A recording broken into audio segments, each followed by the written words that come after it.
The Simone Feiler podcast, giving authors a platform. Welcome to the podcast. Dr David Cooke is an Australian business leader noted for his public advocacy of responsible and sustainable business.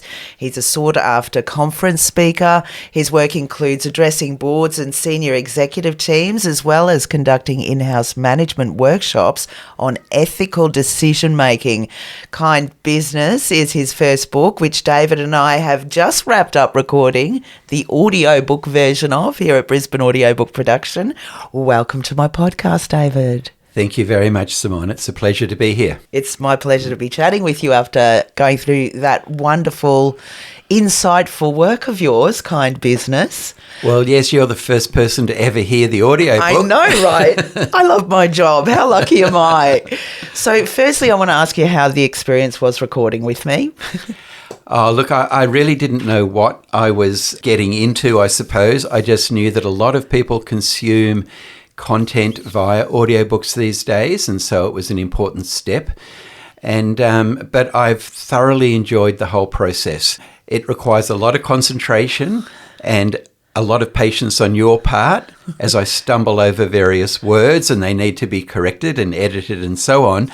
But I felt it was a real partnership. I felt we were both in this together, and I think we've got a good result in the end. I think so too, and you did outstanding work.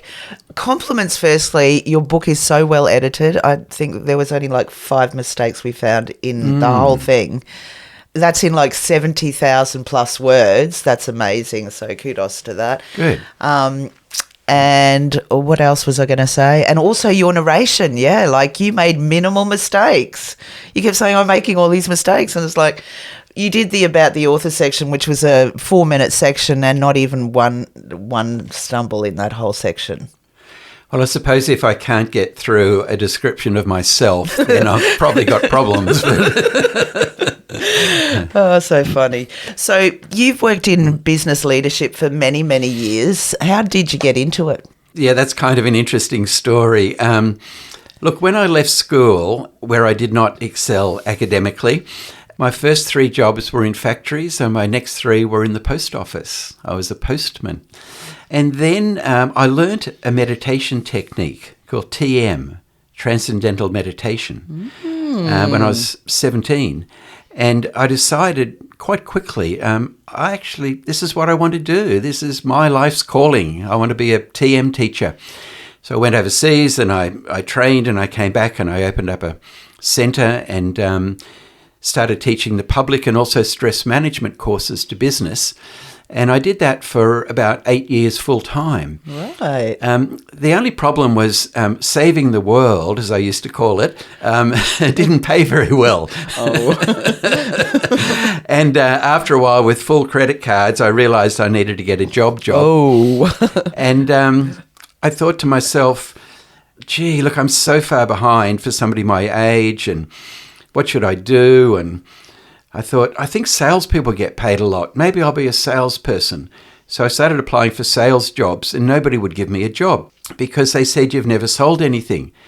And I thought, well, actually, that's a bit short-sighted because I've kind of sold, world peace and, personal enlightenment and, relaxation and so on. But anyway, they didn't see it that way, and nobody would give me a job. Until I applied for a role at arguably one of the top sales organisations in the world. This is about 1980. I guess number 1 would have been IBM and number 2 would have been Xerox. And I applied for a job there. And a manager with a bit of insight, I think, said to me, look, I'm not going to give you the job because I've got a queue a mile long down the road of people wanting the job, and they're all very experienced. And I need somebody who can hit the ground running. But there's something about you I like. I want you to come and work here. Aww. And so I sort of started at the bottom rung of the ladder. And that was my entry into the business world. And bizarrely, for my sins, for 35 years after that, I worked in that tech sector. Xerox in those days, then Canon, then Konica Minolta. Wow, that's an awesome story. I would never have thought of you, doing meditation and stuff. And that would have been back in the early times when people would have probably just started finding out about that sort of stuff? Yeah, I think I learnt in 1970, I think. And just in the late 60s, the Beatles had gone and learnt TM in India with Maharishi Mahesh Yogi. And so it had gained a bit of prominence, but only just. So I was a pretty early adopter, I guess. But I still practice TM today. I don't teach anymore, but I still do it as very much a part of my daily routine. Yeah, that's very cool. It's really a growing thing at the moment. You can see it online. Everyone's talking about meditation, the power of manifesting and all of that sort of stuff. Yeah, and often discussions of mindfulness and well-being in general in life, I think, is gaining more prominence. Well, last week I actually recorded a couple of chaps, Peter and Brian, and their book is called The Writings, which has been channeled through Peter, through his meditation and looking inwards. It's incredible. But I would say that kind business is kind of the same thing for the business world, though. It's just enlightening, the whole concept. Yeah, well, I imagine that, look, when I chose the title, Kind Business, for me it was deliberately the juxtaposition of two opposites. Yeah. You don't get business described as kind. In fact, when I first had the thought of that phrase, I put it into a search engine and it didn't exist. And then I struggled to even find the word kind in the same sentence as a business, let alone a description. Wow.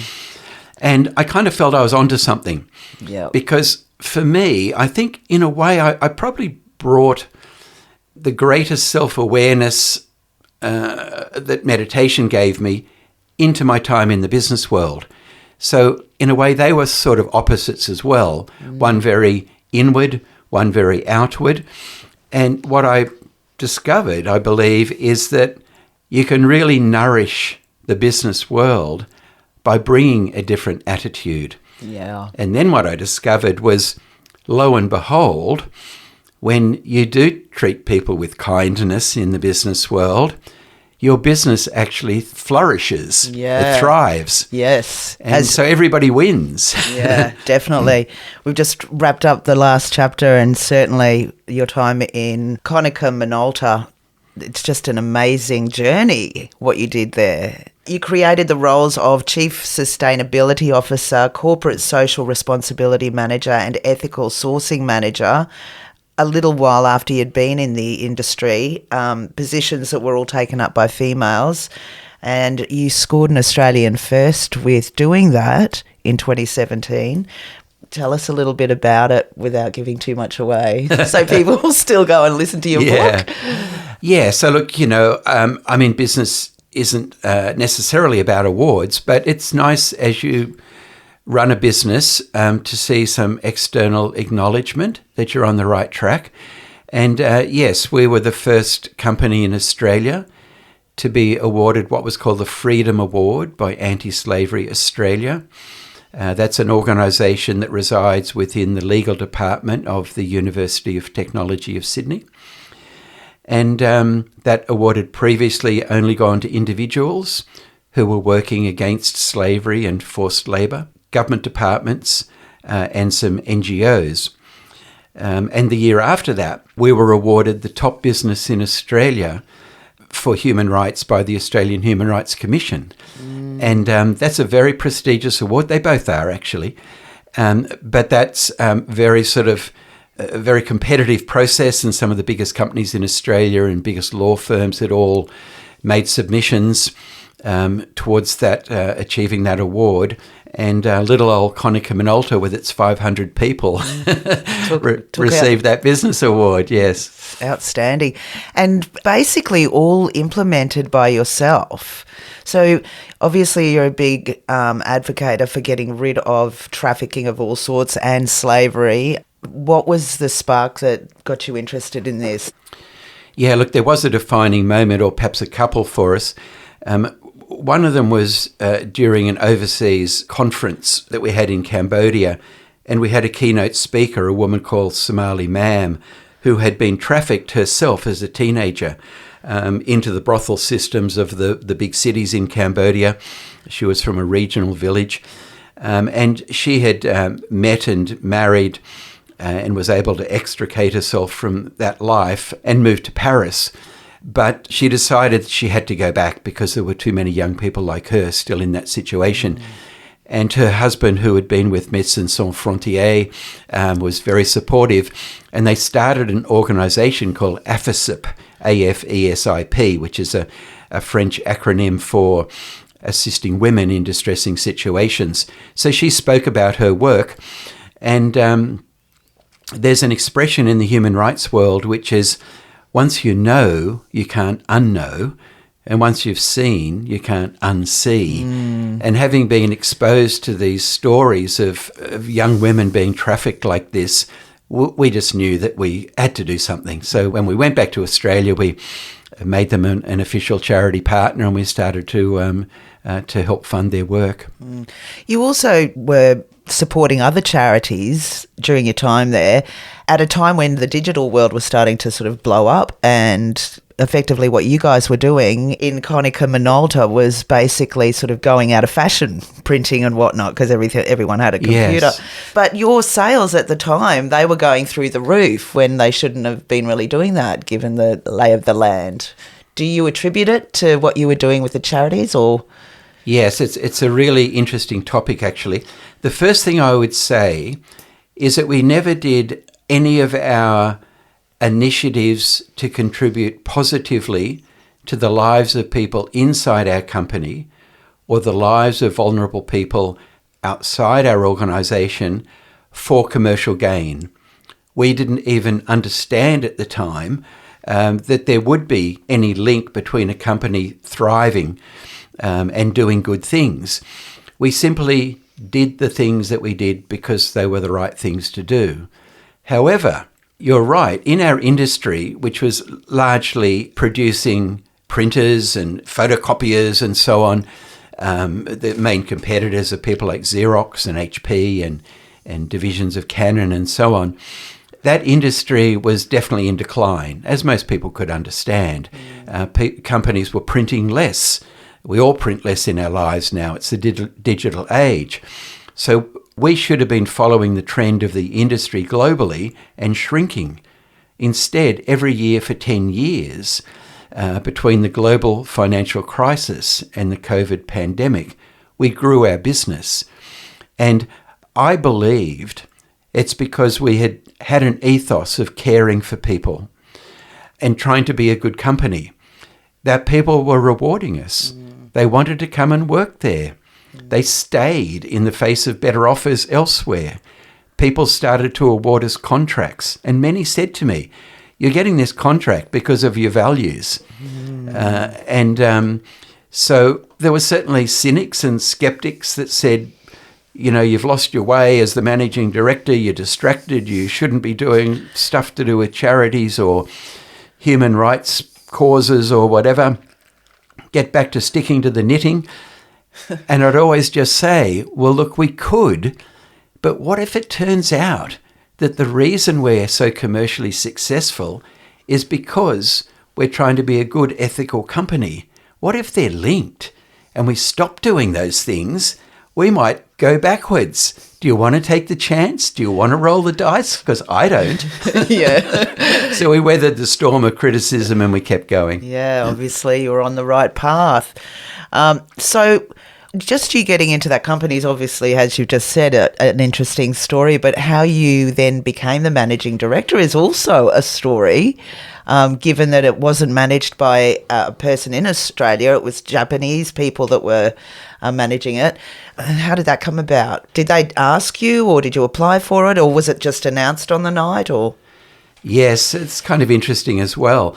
So for 40 years, the company had been managed by a Japanese person sent from Tokyo, generally on a 4-year visa. Then the current managing director's term was coming to an end, and we had a traditional annual conference, and about 5 Japanese people from head office came out, and I was sitting in the front row. And everybody in the room, there were about 300 people there, they all assumed, because they'd seen it many times before, that one of the 5 people in the front row would be the new managing director, and they were just waiting to find out which one. But the most senior person, who's the number 2 guy in the world for Konica Minolta, walked up on stage and he said, "It's my pleasure to announce that your new managing director is David Cooke." I was already in the company. I was the general manager of sales. There were audible gasps from the audience. I don't think they were shocked or disappointed. I think they were just surprised. Yeah. And did you have any idea? I was the only non-Japanese person in that room who knew. Right. It's a pretty closely guarded secret. Yeah. And you would think, well, that gave you plenty of time to write a nice speech. Well, I don't actually write speeches, so I hadn't. But I walked up on stage and I turned to the audience and I said, I want us all to work together to build a company that cares about the people who work here, that cares about our customers, and that cares about our community. And that statement, and I'm not even sure where the statement came from, it just popped into my head. It lit a spark in our company, a transformational spark that saw that organisation literally become a very different place to work, and I think a stronger contributor to society as well. Now, that man who gave me the job, the one who made the announcement, he was just a bit of a maverick. He just took a very big gamble. I was the first non-Japanese person in the world to report to Tokyo in that organisation. Right. So he rolled the dice. Yeah. Now, I could sit here and say, gee, choosing an Australian person with a pretty good corporate track record who knew the local market, that's not much of a gamble. But in Japanese circles, it was considered quite extraordinary. Well done. It came off. You did so well. So you were just saying that you didn't even know where that thing had come from. So kind business, I was going to ask you actually, like, when did the concept of doing kind business, not the book necessarily, but, being kind in business, was it like a light bulb moment for you at some point? Or was it being on stage when you said that? Yeah, I think the latter. I think everything we did could be traced back to that statement. You can call it a vision statement if you like, because it's a little bit like we found our North Star. We found the direction we wanted to sail in, and every time I felt that we were deviating from that North Star, I'd pull us back, or others would remind me that we might be deviating, and we'd come back to that direction, because it's just one of those things where when you're running a company and you're under all sorts of pressure for monthly financial results and market share and profitability and things are getting tighter and margins are dropping, when you're under all of those pressures, it's very easy to lose your way. It's very easy to forget your values and start to think in a short-term way. Oh, what can we do to change the financial result for next month or whatever? Yeah, quick fixes. And then you start to compromise on what your true vision is. And we just tried our best to keep pulling ourselves back to that North Star of being a good company. I also love the way you discuss inclusivity, but particularly in the business there where you sent out a survey for all the people that were working for you or for the company and basically said, what do you guys think we should do to fix the place? or improve it or whatever. That's got to be a first. Does anyone ever dare to do that? Well, it's interesting you raise that because in a way for me that was one of my greatest learnings, I think, as a managing director. And I'd never held that position before in any organisation. And that was the learning that don't run a top-down organisation, just have all the best ideas percolate up. So there were 500 people, and I just figured that 500 brains were better than one. So literally the day after that conference, I walked into head office where I had worked for a number of years, but I walked in for the first time as the managing director. And the first thing I did was to email everybody and say, look, not all of you were able to be at the conference, but this is what I said. And I repeated that statement about caring. And then I said, there's only one problem. I don't know how to do it, and I need your help. Please give me your ideas on what needs to change to make sure that we're a caring company. Now, it was a voluntary survey. We used a survey tool. Firstly, there was the email just saying, this tool will be coming. And then when the survey tool went out, we got over 90% response rate from the people working in the company to a voluntary survey. That is massive. Yeah, it's everybody had a good idea. It's yeah. And there were, apart from sort of like, scales, like, is Konica Minolta a good, very good, fair, exceptional company? Those sort of, they're called Likert scale responses. There were free text fields where people could write ideas. And we got 800 ideas. Holy. And I was able to go back to them and tell them that, to say thank you for sending your ideas and to show you how much I respect your views and the work you went to. I've read every single one of them myself. I didn't delegate that to anybody else. Legend. And we just set about building a company the way that the people who worked there wanted their company to be built. That's such a G idea. It really is. That's how it should be done. I love it. So your debut audiobook, Kind Business, soon to be released audiobook, narrated fabulously again by yourself. You really did. It offers a blueprint for a new era of corporate responsibility, emphasising the integration of people and the planet into leadership strategies. How did the idea of writing the book come about? Well, look, about 3.5 years ago, I retired from full-time corporate life. I do public speaking now and facilitation work at conferences and things like that. But I stepped away from the full-time corporate role after 35 years. And I think in a way writing this book might have been therapy for me. Right. It was my way of making sense of why was I in that corporate sector for 35 years after having previously been a meditation teacher. And really the book is the bringing together of values and positive commercial outcomes. The whole book is about there is no incompatibility between profit and purpose. They absolutely nourish each other. They're a virtuous circle. And that's what I learned in the business world and I speak about now. But I just felt if I wrote a book, I could probably reach more people. And if I did an audio book, I could reach many more people again because it is, I would say, probably now the preferred mechanism for people to absorb content. Yeah, well, it's the fastest growing sector of the publishing industry. Yes. Well, it's just so easy to listen, when you're running or, when you're walking, if you're me. Commuting, gardening, if you're blocking out the kids. Did I say that out loud?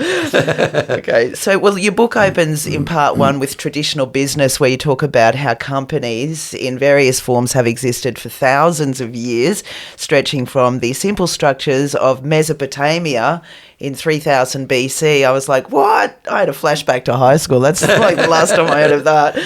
And the early loose trading arrangements that came into being around 2000 before Christ, right up to the modern day complex shareholder structures and private equity firms that we have today. Why was this section important for you to include in the book? Well, probably firstly, I'm a little bit of a history buff. I don't mind a bit of history. Yeah, right. But in that early part of the book where I sort of position how did corporations come into being and what were their initial motivations, I think the essence of that and the piece I like the most in that section is about where does the word company come from. And it comes from the Latin compania, broken into two words, cum and panis. And I've probably murdered that for any Italian-speaking people out there or Latin-speaking people. But essentially, cum and panis mean to break bread. So companies initially were partnerships in which two people would sit down, share a meal together, and decide if there was sufficient trust between the two of them to then go into a venture together. That's when we moved from a single sole trader to two or more people. And it was based on trust. And I always felt that if we could just continue with that basis of business, where everybody involved in the business, inside, outside, customers, suppliers, regulators, etc., can all operate on a basis of trust, then the corporate sector is going to be a better place to be. You also point to aspects of war being run like a business and mention that that's as far away from kind business as possible, obviously. Why did you reference business being warlike? Yeah, well, again, this is sort of the latter stages of that historical section. I talk about how business was viewed and business leaders were viewed in the, I guess, 70s and 80s. And, these were the captains of industry that earned, mega bucks and ran huge corporations. And they were put up on pedestals because of their strength. Even their brutality was honoured, where they would, people like Jack Welch, who ran GE, where they, in some cases gutted entire communities in the Midwest in the US and outsourced everything and sacked people and sold off assets. And we had that happening here as well.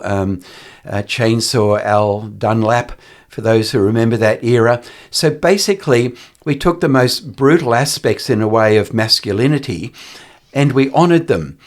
And that's how business was done. And that's how people were rewarded. And what I saw was a trail of destruction was left. So again, it was this short-termism. People weren't building something for the future. They were just looking after their own careers over a couple of decades or whatever. And I felt that was the opposite of kind business. And it was dumb business. It just wasn't a smart way to do it. No. And so I thought, well, I'm going to write about what I believe to be a smarter way to do it. Yeah, yes. And you have. You talk about the big corporations moving through your book, including the giants Amazon, Alphabet and Meta. If you had the chance to talk to Jeff Bezos or Mark Zuckerberg or Larry Page or one of the guys from Google, what would be the main points of kind business that you would share with them? I would probably ask them a question, which is, do you think your business is more likely to thrive and still be around in 50 years' time if you look after the people in the business? And if they give the obvious answer of, yeah, sure, then I would ask them, do you think you are doing everything possible to care for the well-being of those people inside your organisation? And that could lead to a discussion of, do you think you are doing everything possible to ensure that the people working in your supply chain, making components and bits that go into your products, are also being looked after? Are they being cared for by the companies that you do business with? Is everybody who contributes to the production of your products or services, are they all paid a living wage? Are you contributing to the better lives of people within your ecosphere? And I think once you start to open up a discussion about the fact that business has a responsibility to honour and protect humanity, and in doing so, lo and behold, you'll build a better business that'll be around for a lot longer, it just simply makes good sense. And I've never met these people, I probably never will, and I think they should meet you. Well, thank you. And I could perhaps posit that they have some character flaws in the way they're going about things at times, but I'll also say they're probably really smart people. And once they fully understand and embrace and embed that principle of when a business does good, then that business will do well, then that's the only path to take. Is there anything that they're doing that indicates to you they're doing kind business? Yes, well, interestingly, Apple, who I'm quite critical of at times in the book, again, due to their lack of stewardship over their subcontract companies, particularly in China, and some of the human rights abuses there in their supply chain, have now adopted a much more, I would say, responsible attitude towards the environment. And Tim Cook, the CEO, came out a while ago and he said, from now on, we will make Apple watches without taking anything from the earth. In other words, all of the components and cobalt and all of these different things that go inside a tech product no longer will need to be mined because we have developed recycling processes that allow us simply to use minerals that have already been extracted from the earth. That's a great move forward. I think that's a really good move forward by one of the biggest companies in the world. Yeah, good. Setting an example. You mentioned that every document that we save to the cloud, every social media post, every swipe and every entry made generates incredible amounts of data being saved to the cloud, and that all of this data storage comes at a cost to the environment. How could kind business solve a problem like this? Wow. It's interesting. I was just looking in one of my news feed apps this morning. It was either the Sydney Morning Herald or the ABC, and it spoke about this very problem. How every single digital interaction we have in our lives takes some energy, some power, and is stored. So it's exponential. So when you swipe on a screen, when you do a search, when you do anything digitally, it involves a server sitting in a data warehouse somewhere provided by these big data companies. And they are growing exponentially as the world stores more and more data. So it's not even a matter of consumption where you might produce a loaf of bread, eat the loaf of bread, and possibly go on the next day and buy another loaf of bread. It's not like that. It's like every single loaf of bread ever baked is now sitting in a warehouse. That's crazy. They just build on top of each other and on top of each other. And it's going to overtake the whole world, storage places like that. Very hard to know where it's going to end. Yeah. It's a little bit like that. What's that principle? You put one chess piece at the start of the chessboard, and then you put 2 on the second square, and you put 4 on the next square, and 8 on the next square, and so on. Yeah, it's like doubling. Yeah, it's like that. Cell division pretty much, isn't it? There you go. And so all of this data, which is growing massively every second around the world, those servers have to be cooled with water and air conditioning systems, and they're drawing enormous power. I'm just going to go, boom, there's the climate. There's the climate. Yeah. And so your initial question really was, well, what can we do about it? And the only thing I can think, and I'm not intelligent enough to really have the answer for this, but I think it comes back to individual responsibility. Let's not bash up the data storage companies because they're storing data. They're just fulfilling a need which is out there. But I think it comes back to individual responsibility. We should only consume what we really need to consume in our lives.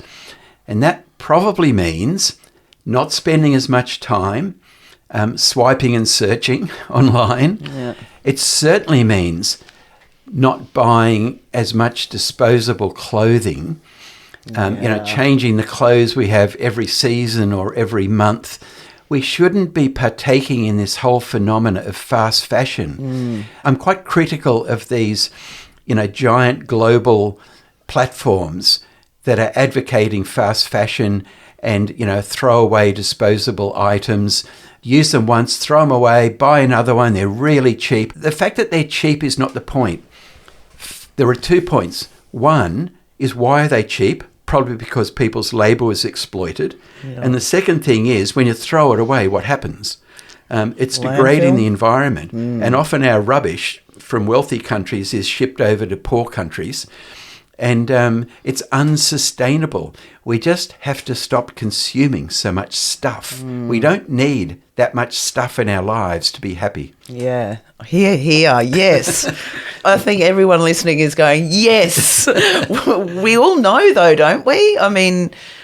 Yeah, well, sometimes we need a little bit more knowledge. Like with the clothing side of things, for instance, there's an Australian app which is free.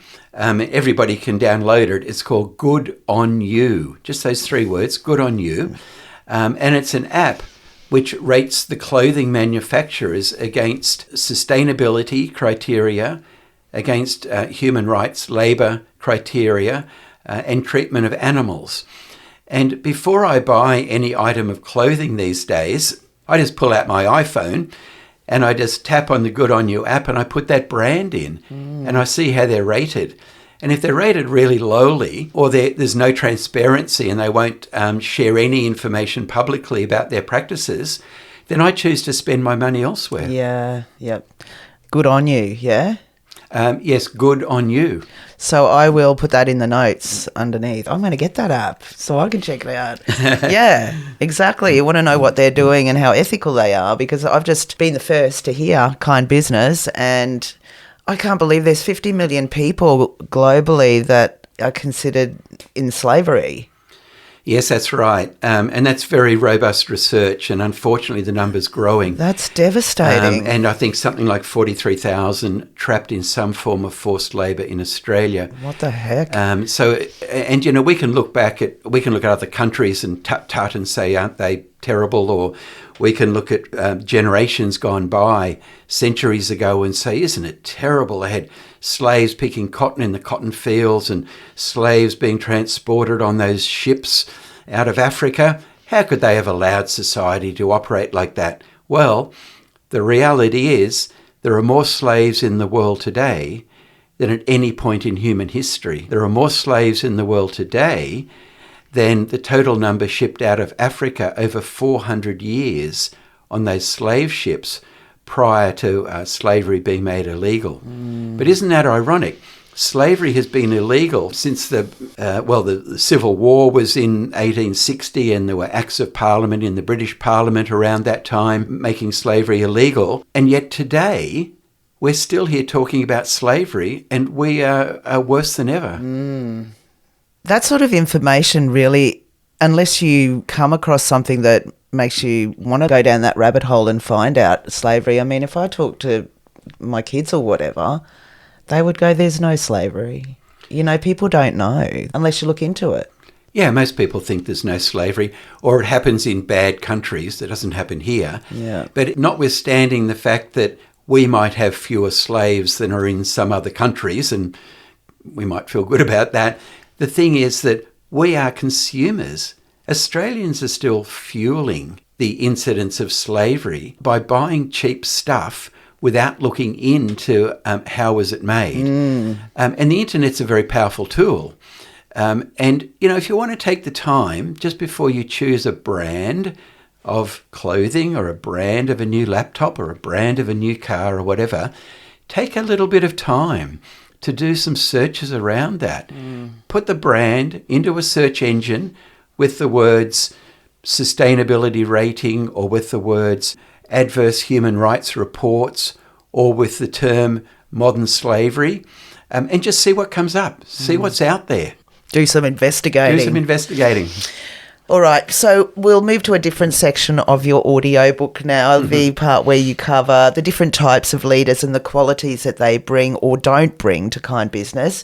So they include inclusive leadership, conscious leadership, authentic, selfless, quiet and courageous leadership.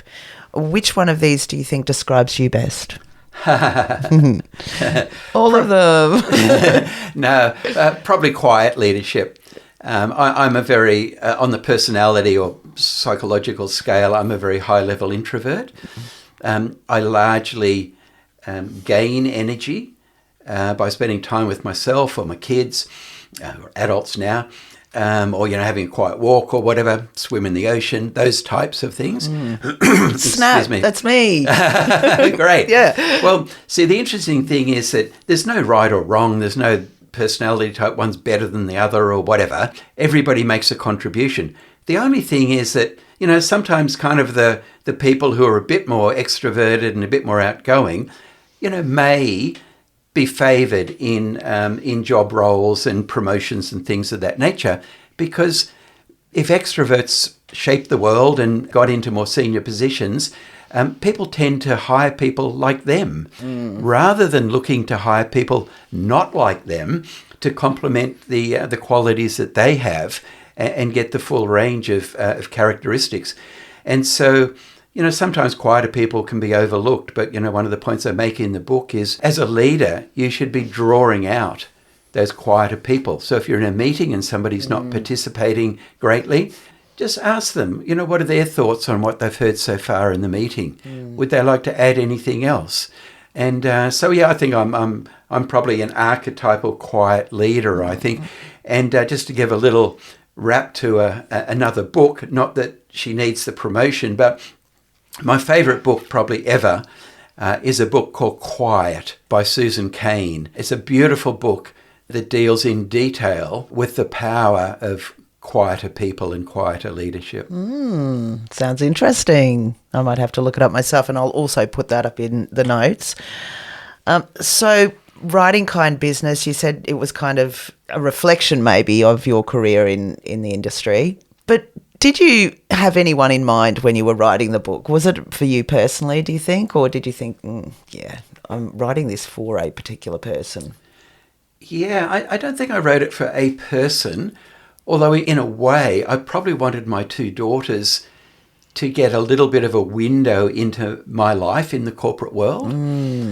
But I would say, sometimes I'm asked, well, who's your audience? Who'd you write it for? Who's going to buy it?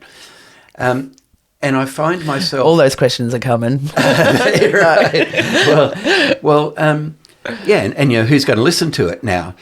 So I sometimes find myself saying, well, I do quite a few talks at business classes at universities and colleges and MBA classes and things. And I really like the idea of kind of getting them when they're on their way up. Now, you don't have to be young to do an MBA. You could be in your 70s or 80s and do an MBA. But typically they're people whose careers are starting to grow.